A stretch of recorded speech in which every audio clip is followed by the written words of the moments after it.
Չգիտեմ դուք ձեր կյանքում ինչպես եք լուծում ձեր հարցերը, ինչպես եք առաջ ընթանում։ Դա կլինի ձեր անձնական հարցերը, դա կլինի ձեր ընտանեկան հարցերը։ Դա կլինի ձեր դիրքորոշումը կախված այն երկրի հետ, որի մեջ մենք ապրում ենք, իշխանության նկատմամբ, ոմանք ընդունում են, ոմանք չեն ընդունում։ Շատ հարցերի վերաբերյալ։ Հիմա կմտածեք գուցե չափազանցություն է ամեն բանից առաջ հարցնել Տիրոջը։ Սա ճիշտ է, սա սխալ է։ Գիտեք, մեր տեսողության համար, մեր մտածողության համար, որը շատ սահմանափակ է, մենք շատ քիչ ենք տեսնում, Աստված ամբողջն է տեսնում, Աստվածաշունչը օգնում է, որ մենք ավելի լայն տեսնենք, մարդիկ կան, որ շատ ավելին են տեսնում, մարգարեներ են կոչվում, և մենք էլ որպես անհատներ, որպես տկար անձեր Տիրոջ առաջ, երբեմն նույնիսկ մեր կյանքի ամենափոքր իրադարձությունների մեջ որոշումներ կայացնելու համար մտածում ենք ինչ անել։ Երբեմն թվում է մեզ, թե կոնկրետ այդ հարցը ինչ-որ աննշան հարց է և այդքան էլ նշանակություն չունի, այդքան էլ պետք չի ուշադրություն դարձնել դրա վրա, բայց երբ ժամանակ է անցնում, մենք տեսնում ենք, թե այդ աննշան հարցը ինչպիսի վճռորոշ նշանակություն է ունենում կամ կարևոր նշանակություն է ունենում մեր կյանքերի համար։ Եվ մենք ասում ենք, եթե այն ժամանակ մենք ավելի ուշադիր նայենք այս հարցին, ավելի շատ մտածեինք, ավելի ճիշտ անենք, այս փոքր հարցը ճիշտ լուծեինք, հիմա այսպես չէր լինի։ Դրա համար ամեն ինչի մեջ պետք է փնտրել Աստծո կամքը։ Դրա համար առավոտյան, որ տնից դուրս ենք գալիս, սիմվոլիկ ասեմ, խաչ ենք անում մեր երեսին, պարտադիր չի ֆիզիկապես դա անես, այսինքն Տիրոջն ես վստահում քո ճամփան, քո ընթացքը, քո օրը։ Եվ երբ տուն ես գալիս, փառք ես տալիս Աստծուն, որ տուն եկար, եւ հարկ է, որ երբեմն քննենք, մենք ինչ արեցինք այսօր։ Այն մարդուն ինչ պատասխան տվեցինք, այս հարցին մենք ինչ ձևով մոտեցանք, ինչ լուծումներ տվեցինք։ Հարկ է, որ քննենք ամեն բան։ Հարկ է, որ ամեն բան քննենք, ինչու ենք այստեղ ասում այո, ինչու ենք ասում ոչ։ Գիտեք, մարդը հենց նրանով է մարդ, որ որոշումներ է կայացնում։ Եթե այո, ինչու այո։ Եվ եթե ոչ, ինչու ոչ։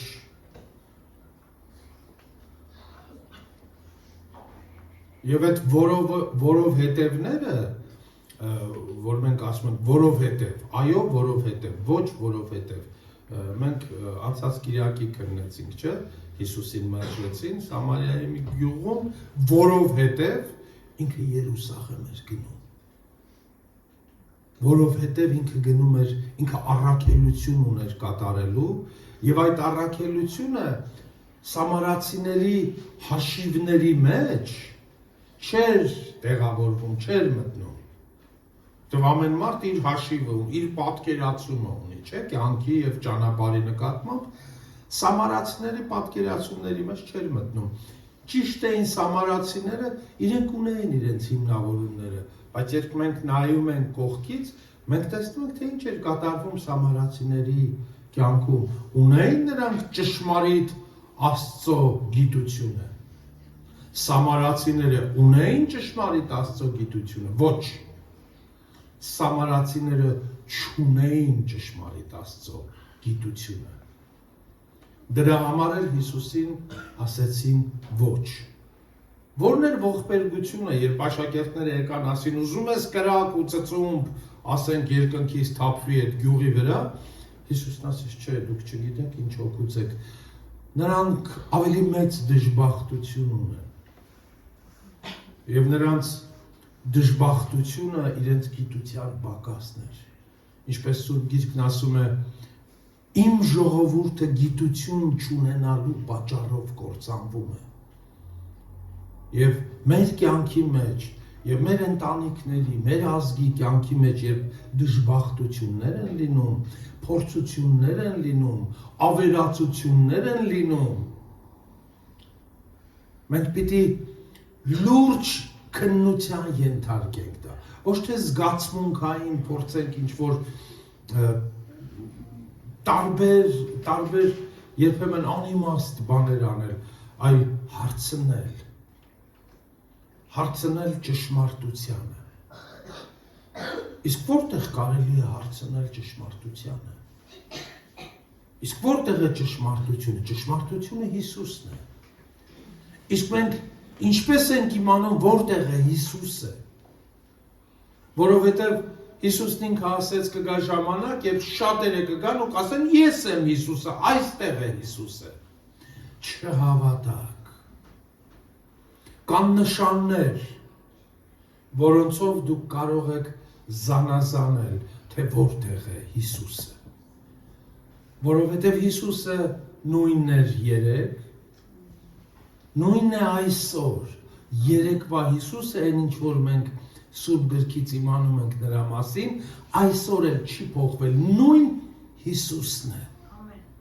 Եվ վաղն էլ նա նույնն է լինելու։ Մենք չենք կարող ասել, երեք գիտեք, մենք ուրիշ էր Հիսուսը, այսպես էր Սուրբ Հոգին այլ բաներ ասում, այսօր այլ բան է ասում, ոչ, չհավատաք, սա արդեն կեղծիքն է, նույնն է Հիսուսը։ Բայց Հիսուսին ճանաչել է պետք, եւ Հիսուսին ամենաառաջինը ինչով ենք ճանաչում։ Ձեզ տարիներով սովորեցրել են Հիսուսին ինչով ենք ճանաչում, ինչպես ենք ճանաչում Հիսուսին։ Ես սիմվոլիկ բան ասեմ, դու մտածելու բան է, դուք կմտածեք, առաջինը Հիսուսին ճանաչում ենք իր գեղեցկությամբ։ Հիմա եղբայրը երաժիշտ է, քույրը եղբայրը երաժիշտներ են, էլի եկեղեցում ունենք երաժիշտներ։ Մենք ինչպես կիմանանք, որ ինքը երաժիշտ է եւ լավ երաժիշտ է։ Իր նվագելով։ Ճիշտ է։ Իր կատարումով կիմանանք։ Այդպես էլ Հիսուսին ճանաչում ենք իր կատարումով։ Եվ առաջին բանը լավ երաժշտության մեջ գեղեցկությունն է, չէ՞։ Գեղեցկությունն է։ Լավ երաժշտությունը գեղեցիկ է։ Ես միշտ ասել եմ մի բան, եւ միշտ սա ինձ համար նշանաբանի պես բան է։ Լավ քրիստոնյայից լավ երաժշտություն է հնչում։ Նրա կյանքը լավ երաժշտության պես է։ Փնթի ռաբիս անմակարդակ երաժշտություն չի կարող հնչել լավ քրիստոնյայի կյանքից։ Այդպես, ինչպես ավետարանն ասում է, լավ քրիստոնյայի վրայից Քրիստոսի անուշ բույրն է գալիս, ճիշտ է։ Այդպես տարբեր հանգամանքներ կան, որ կարող են Քրիստոսին ճանաչել, բայց մեծագույն հատկանիշը, հանգամանքը, իրեն առանձնացնող, իրեն ներկայացնողը դա իր ողորմածությունն է։ Որովհետև Հիսուսը երբ իմ եւ քո առաջ չափանիշ է դնում, հիշում եք լեռան քարոզը, ինչ հրաշալի քարոզ է եւ ինչ չափանիշներ է Հիսուսը դնում մարդու առաջ։ Այս ամենը ամբողջացնում է Հիսուսը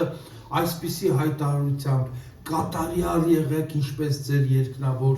հայրն է կատարյալ։ Մատթեոսի ավետարանում սա է օգտագործում։ Ղուկասի ավետարանում ասում է. ողորմած եղեք, գթասիրտ եղեք, ինչպես ձեր երկնավոր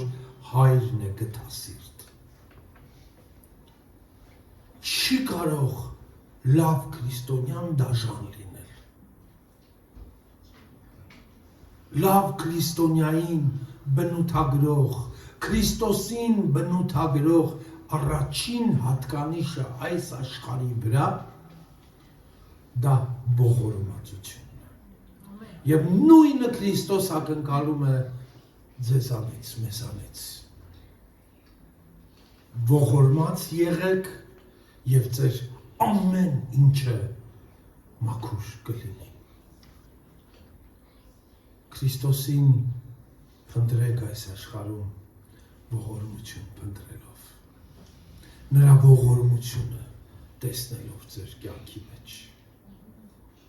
Ես շատ եմ առիթ ունենում զրուցելու մարդկանց հետ, մտնելու ընտանիքների մեջ, նաև խորանալու խնդիրների մեջ, կամա թե ակամա, գիտեք, իմ կոչման բերումով եւ տեսնելու ընտանիքների մեջ բաներ, ինչը քայքայում է այդ ընտանիքները։ Գիտեք, ճշմարտությունը բացարձակ է, հարաբերական չի, Քրիստոսն է ճշմարտությունը, եւ նա հարաբերական չի, նա կոնկրետ է։ Բայց մարդիկ, ովքեր չեն ճանաչում Քրիստոսին, եւ ամեն մեկը, ձեր ընտանիքները հիշեք, երբ ինչ-որ խնդրի մասին բանավեճ կամ վիճաբանություն կամ Աստված մի արածը կռիվ է լինում, հա, անհամաձայնություն է լինում, ամեն մեկը պնդում է իր իրավացիությունը, ինչ է ստացվում արդյունքում, բաժանություն, անհամաձայնություններ, խռովություններ, ընտանիքը եթե նույնիսկ չի էլ քայքայվում, բայց այդ ընտանիքից պակասում է կամ վերցվում է երջանկությունը։ Իսկ յուրաքանչյուր նորմալ մարդ, առողջ մարդ, որի ուղեղը մթագնած չի, իր ընտանիքի մեջ, ընդհանրապես ընտանիքի մեջ երջանկություն է փնտրում։ Ինչպես է առաջանում այդ երջանկությունը։ Ինչպես ներողություն աճում այդ երջանկությունը, ինչպես է ձևավորվում այդ երջանկությունը, այդ երջանկությունը ձևավորվում է իրար նկատմամբ ունեցած մեր հարաբերություններով։ Եթե մենք հանդուրժում ենք, եթե մենք զիջում ենք, եթե մենք համաձայնվում ենք, հա, եթե իրար նկատմամբ գթած ու ողորմած ենք, չենք ուզում անպայման մեր ճիշտը պարտադրենք, եւ մեր պատասխանները ընտանիքի մեջ այո կամ ոչ չէ։ Ես էսպես եմ ուզում։ Այո, ընտանիքի մեջ երբեմն որն է, միշտ որոշումներ կայացնելու անհրաժեշտություն կա։ Բայց գիտեք, քո որոշումները ոչ թե կացինը դնում ես քո ընտանիքի անդամի վզին եւ ասում ես պիտի ես որոշմանը այո ասես կամ ոչ ասես, ոչ, այլ փորձում ես սիրով համոզել կամ լսել իր տեսակետը, գալ հաշտության եզրեր գտնել, որպեսզի որևէ մեկի սիրտը չխոցվի։ Սա մեր ընտանիքը, նույնն է նաև եկեղեցին, որտեղ տարբեր որոշումներ կայացնելու առիթներ ենք ունենում։ Եկեղեցում կարող է լինել անհնազանդներ, եկեղեցի մեղավորների հավաք է եկեղեցին, կարող է լինել բաներ, որ մեզ դուր չեն գալի, որ ճիշտ չեն, եւ մենք պետք է որ մեր վերաբերմունքը արտահայտենք այդպիսի բաների նկատմամբ, բայց ինչպես եք դա արտահայտում։ Սիրով, ոչ թե կորցնելու համար, ոչ թե կտրելու համար, ոչ թե կորստյան մատնելու համար, որովհետև Հիսուսն ինքը ասեց, ես չեկա մարդկանց հոգիները կորստյան մատնեմ, ես եկա փրկել, այլ փրկելու համար, օգնելու համար, ողորմություն եւ գթություն ցույց տալու համար։ Սա է բնույթը քրիստոնյայի, սա է բնույթը եկեղեցու։ Եվ եթե այս բնույթին հակառակ ինչ-որ բան է արվում, այստեղ արդեն շատ լուրջ մտածելու բաներ կան։ Սա Այն կեղծ Քրիստոսը չի, որի համար Քրիստոս ինքը ասեց, որ կգան շատ կեղծ Քրիստոսներ։ Սա հենց այն չի, որ Պողոս առաքյալն ասեց, որ սատանան շատ հաճախ ձեզ կմոտենա լուսո հրեշտակի կերպարանքով։ Դուք ինքներդ ականատես եք եղել, ինչպիսի սիրո խոստովանություններ եկան որոշ մարդիկ, եկան եւ ձեզ արեցին, մենք Քրիստոսի սիրով սիրում ենք ձեզ եւ այլ եւ այլ։ Ուր են այդ մարդիկ։ Տեսակ է տարիների ընթացքում նրանց սերը վերջացավ։ Այն ժամանակ սիրում էին իրենք ձեզ, որովհետև ձեր միջոցով հարցեր էին ուզում լուծել, իրենց անձնական հարցերն էին ուզում լուծել, տեսան չկարողացան ձեր միջոցով լուծել, այդ սերը վերջացավ։ Իսկ Սուրբ Գիրքն ինչ է ասում սիրո մասին, իսկ Սուրբ Գիրքն ասում է սերը չի վերջանում, չի վերջանում։ Եթե քո զավակը, որին դու սիրում ես, եթե նա մեղքի մեջ ընկնի, քո սերը չի վերջանա, որովհետև ինքը մեղքի մեջ է ընկել։ Այլընտակառակը քո սերն ավելի կբորբոքվի, ավելի կաճի,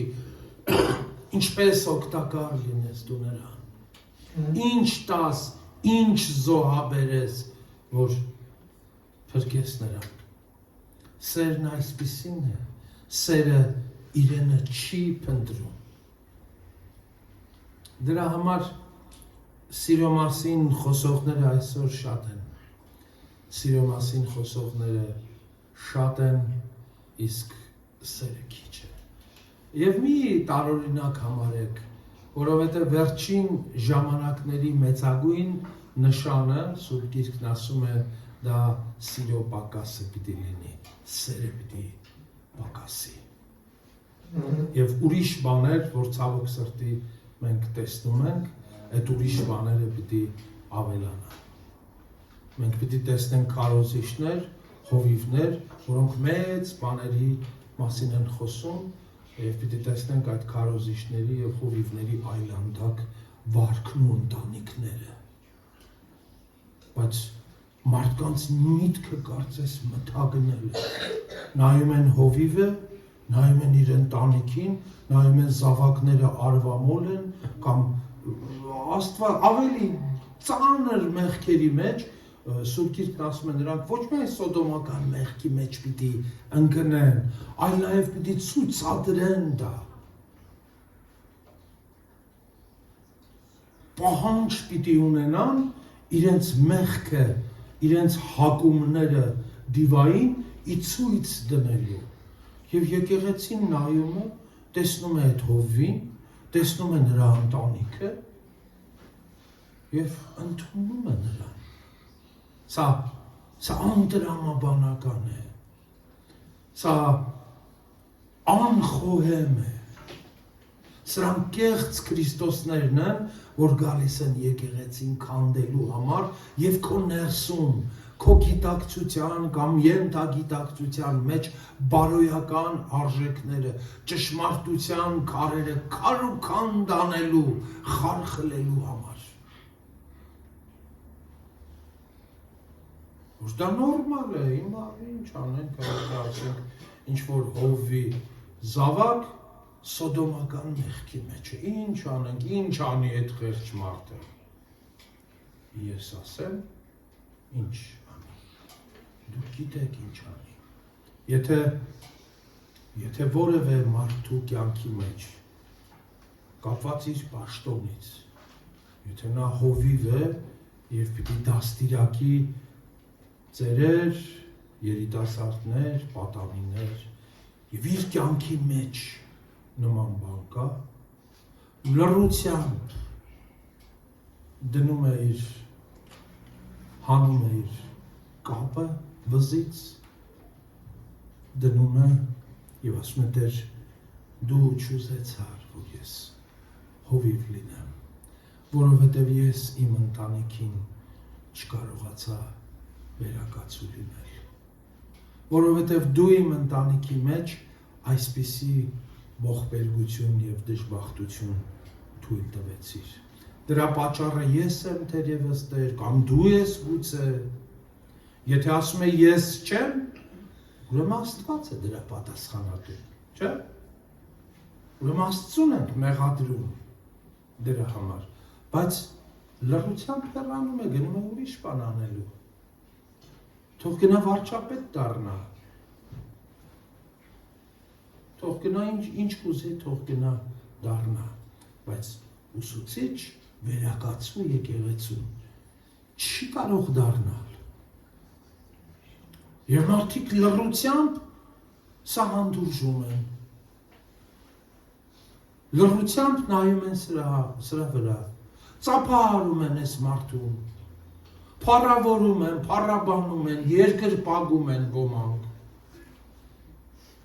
որովհետև հարաբերությունները կառուցում են ոչ թե ճշմարտության վրա, այլ շահի վրա, առևտրային բիզնես հարաբերությունները։ Եվ դրա համար, երբ Հիսուսը մտավ տաճար, Երուսաղեմ էր գնում Հիսուսը, և գնաց ուղիղ տաճար, մտավ տաճար և տաճարից դուրս անեց բիզնեսը։ Պետք չէ, որ տաճարի մեջ բիզնես լինի։ Ես համաձայն եմ դրա հետ, համաձայն չեմ դրա հետ, սա այլ հարց է, ինձ չհարցրեց Տերը։ Եթե ինձ հարցներ, ես կասեի, Տեր, ես աշխարհի վրա մարդիկ ապրում են, ամեն մեկը իր բիզնեսն ունի, մի բանով պիտի ապրի, հիմա բիզնես անելը մեղք է, թող բիզնես անի մարդը ապրի, կհամոզեի Տիրոջը, որ ինքը այդքան էլ ճիշտ չի։ Գուցե թե ես կարողանայի համոզել, բայց ինչ չհարցրեց Տերը, ոչ էլ ձեզ հարցրեց, որևէ մեկին չհարցրեց, գնաց տաճար և բիզնեսմեններին, առևտուր անողներին դուրս անեց և հայտարարեց, իմ հոր տունը աղոթքի տուն պիտի լինի։ Իսկ ինչ է աղոթքը։ Այստեղ շատ լուրջ հարցեր կան։ Ոմանք մտածում են, որ աղոթքը իրենց առանց մտածել բլբլոցներն է։ Իսկ ինչ է աղոթքը։ Աղոթքը հարաբերություն է։ Շատ լուրջ հարաբերություն է։ Աղոթքը խոսքեր չեն։ Աղոթքը կենտրոնացում է։ Աղոթքը զոհաբերություն է։ Աղոթքը կյանք է։ Եվ Հիսուսը ասում որ սա պետք է լինի առաջնայինը ձեր հարաբերությունների մեջ։ Առևտուրը հանեք ձեր միջից, ձեր հարաբերությունների միջից։ Ընդունեցին սա մարդիկ, թերևս այդ պահին չկարողացան ընդդիմանալ, բայց իրենց ատամները ավելի սեղմվեցին, իրենց բռունցքները ավելի սեղմվեցին, ոչինչ քեզ քիչ մնաց, այսա հոգևոր խորհուրդը կհավաքենք և որոշում կկայացնենք քո անձի վերաբերյալ և կտեսնենք ով է ճիշտ, ով է սխալ և հավաքվեցին և որոշեցին, որ ավելի լավ է, ավելի ճիշտ է, որ մի հոգի կորստյան մատնվի, քան ամբողջ այս համակարգը, այս հարաբերությունները քարուքանդ լինեն և իրենք կորցնեն իրենց տեղը։ Պաշտամունքի մասին են մտածում, որ պաշտամունքի տեղը պիտի կորցնեն, հա? Պաշտամունքի տեղը կորցնելու մասին էին մտածում, չեմ կարծում։ Նրանք, ովքեր ուզում են պաշտեն Աստծուն, Հիսուսն ինքը ասաց, ովքեր ուզում են պաշտեն Աստծուն, կգա ժամանակ, Սամարացիներին ասեց ոչ այս լեռան վրա եւ ոչ էլ Երուսաղեմում պիտի պաշտեն։ Դուք ձեզ համար պաշտամունքի եւ սրբության վայրեր եք ընտրում, որ ահա Աստված այստեղ է, ոչ ճշմարիտ երկրպագողները Աստծուն կպաշտեն հոգով եւ ճշմարտությամբ։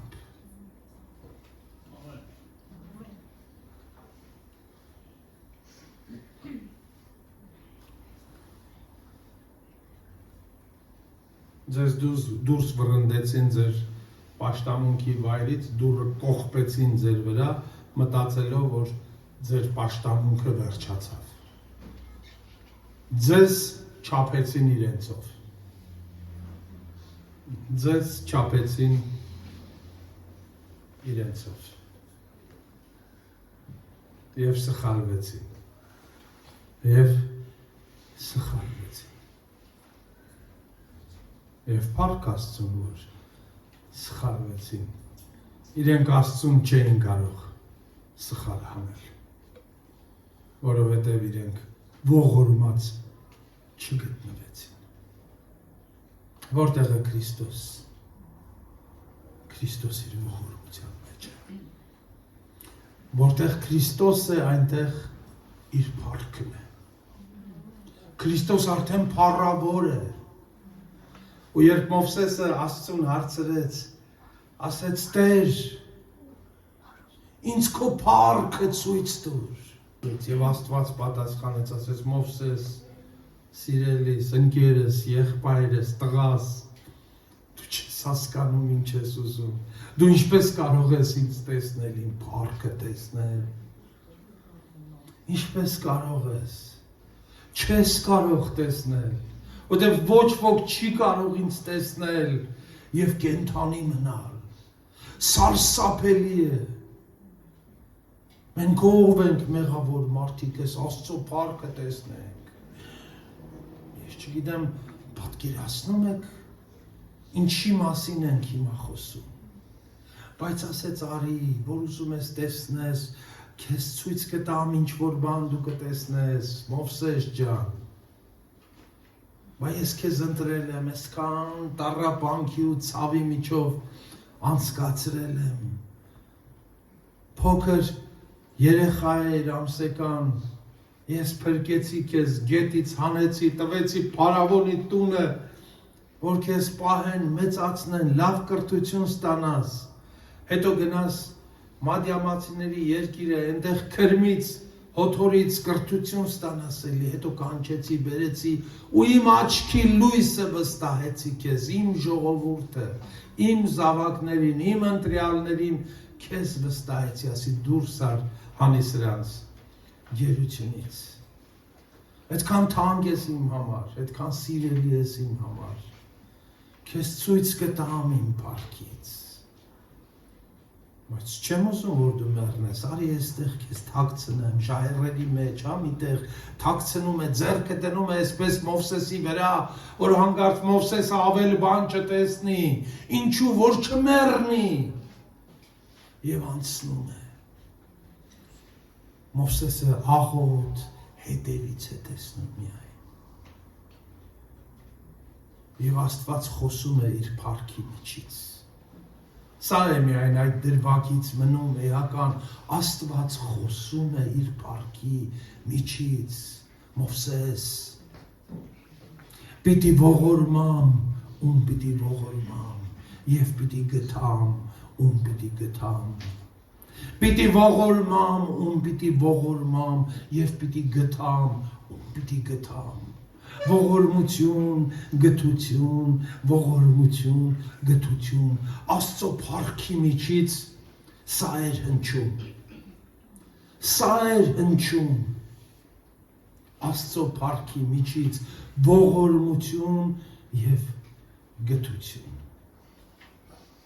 սա է Աստծո փառքը Մովսեսի համար հայտնված, և սա է Աստծո փառքը Հիսուս Քրիստոսով մեզ համար հայտնված։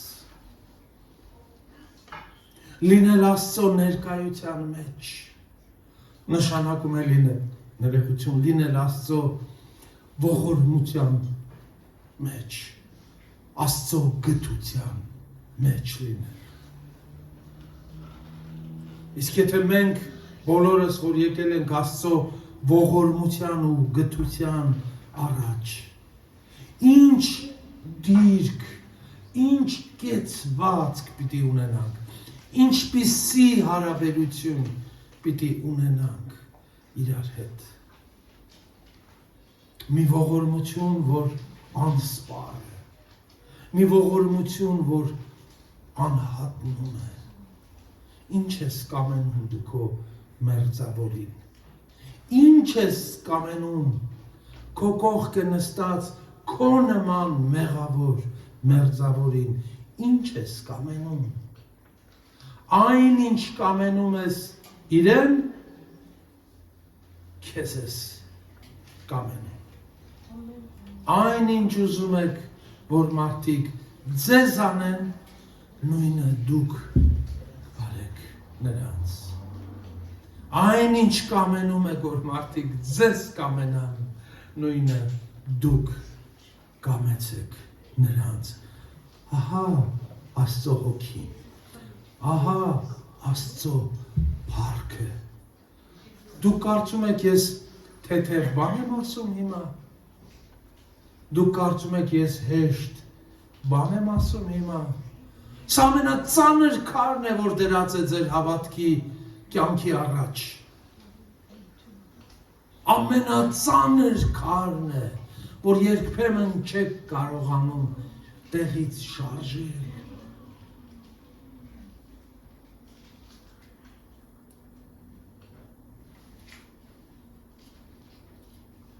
Եվ սա խոստովանել է պետք Աստծո առաջ։ Տեր, ով կգլորի այս քարը ինձ համար։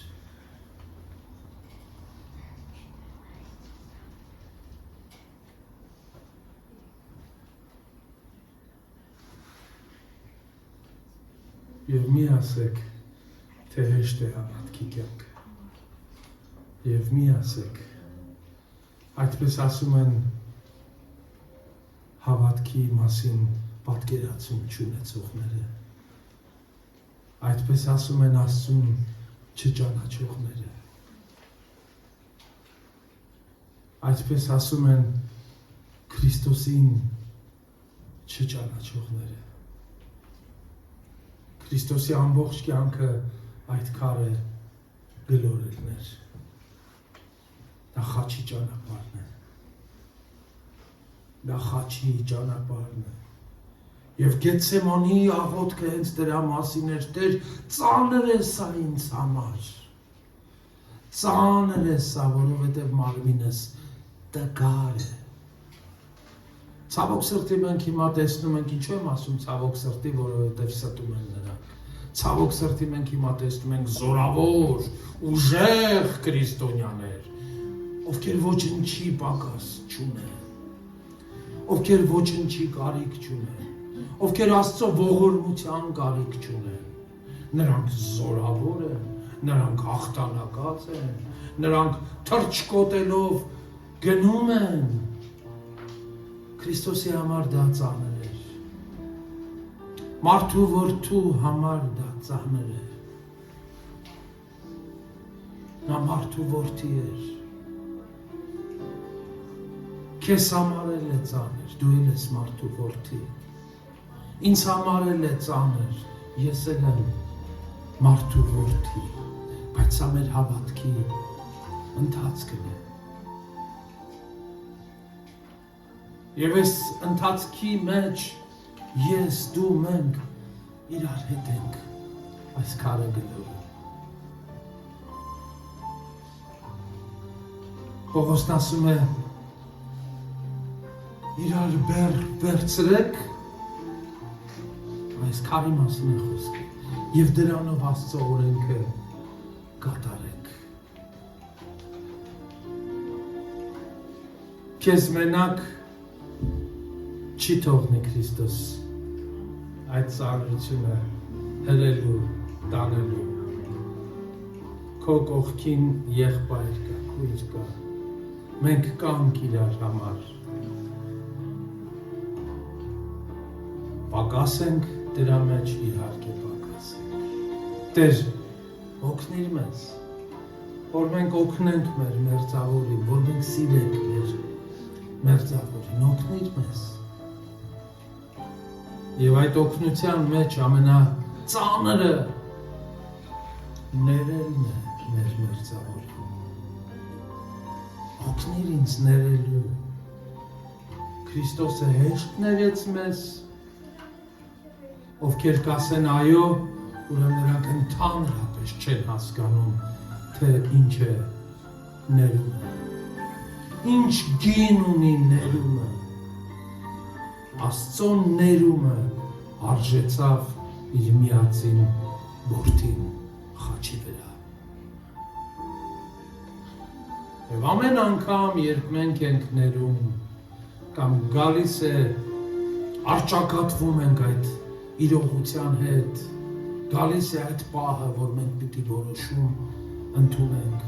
ներում ենք, թե ոչ։ Մենք պիտի քննենք, նայենք, ինչ ենք զոհաբերում ենք դրա համար։ Ինչ ենք զոհաբերում։ Եվ երբեմն դու քո անձը պիտի զոհես ուրանալով այն։ Ուրանալով այն։ Հեշտ է, ով որ կասի այո, ես իմ անձը ուրացել եմ, նա ստախոս է։ Ամեն օր ես և դու պայքարի մեջ ենք մեր անձը ուրանալու համար։ Որովհետև ամեն օր մեր անձը իր գլուխը բարձրացնում է և փորձում է պնդել իր տեսակետը, իր ճանապարհը։ Եվ ամեն օր ես և դու կռիվ ենք տալիս, մարդը կռիվ է տալիս իր անձի դեմ, իր անձի դեմ։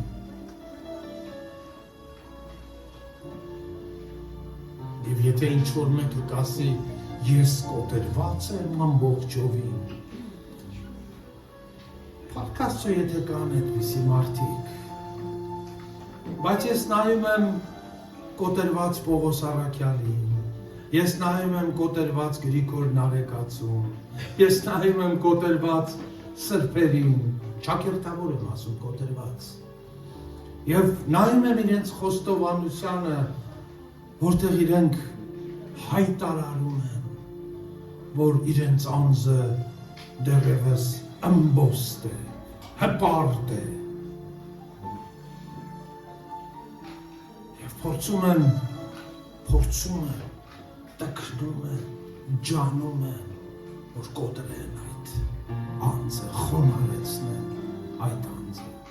ով որ կասի, որ ինքը խոնարհվել է արդեն, երանի այդպես լինի։ Ուրեմն Տեր, ողորմա մեզ մեր ընթացքի մեջ, որ մենք ողորմած լինենք։ Ամենադժվար բանն է, դա կատարելությունն է։ Եվ ինչպես Հիսուսն ասում է, կատարյալ եղեք կամ ողորմած եղեք, ինչպես ձեր երկնավոր Հայրն է կատարյալ ու ողորմած։ Սա եկեղեցու ընթացքն է, սա քո ընթացքն է, սա իմ ընթացքն է, դեպի կատարելություն։ Ուրիշ ընթացք, ուրիշ չափանիշ չկա։ Ես չեմ կարող ինձ համեմատեմ որևէ մեկի հետ, կամ որևէ մեկին համեմատեմ ինձ հետ։ Ոչ, ով համեմատում է իրեն, թող համեմատի մարդու որդու հետ, որ գնաց դեպի խաչ։ Եվ ով ասում է, որ ես խաչվել եմ հանուն Քրիստոսի, լավ է անում, բայց թող ցույց տա իր վերքերը, ինչպես Պողոսն ասեց, ես իմ մարմնի վրա կրում եմ Քրիստոսի չարչարանքների հետքերը։ Իմ սիրելի եղբայրներ, քույրեր, թող շատ վերամբարձ չհնչի ձեզ համար, թող Աստված մեզ ների, բայց դուք եք ձեր մարմնի վրա, այս եկեղեցին իր մարմնի վրա, որ դուք եք, կրում է Քրիստոսի չարչարանքների հետքերը։ Հանուն ինչի? Հանուն ինչի? Այս ամենը հանուն ինչի? Հանուն ճշմարտության։ Եվ հիմա այս ընթացքի մեջ Աստված մեզ ասում է. ուզում եք կատարյալ լինել, ուզում եք Աստծո նման լինել, ողորմած եղեք։ Եվ ես ասում եմ Տիրոջը, եւ ես խնդրում եմ Տիրոջը, որ իր հոգին տա ինձ եւ քեզ ողորմած լինելու, որովհետև մարդու հոգին դաշան է եւ չար։ Թող Աստված մեր միտքը փոխի ապաշխարությամբ, որպեսզի մենք իր մտքին գանք, ամեն օր իր միտքը ունենանք, գանք իր Տեր, դու ինչպես ես մտածում։ Ես ուզում եմ քո միտքը ունենալ, տուր ինձ հասկացողություն, որովհետև ինչպես Հովանու առաջին թղթի 5-րդ գլխի 20 համարը ասում է, Աստծո որդին եկավ եւ մեզ տվեց միտք, խելք, որ մենք ճանաչենք ճշմարտությունը, իսկ ճշմարտությունը իր որդու Հիսուս Քրիստոսի մեջ է, իր ողորմած, իր գտած, իր սիրող որդու մեջ է, որին փառք, պատիվ, երկրպագություն, հիմա եւ միշտ եւ հավիտյանս հավիտենից։ Ամեն։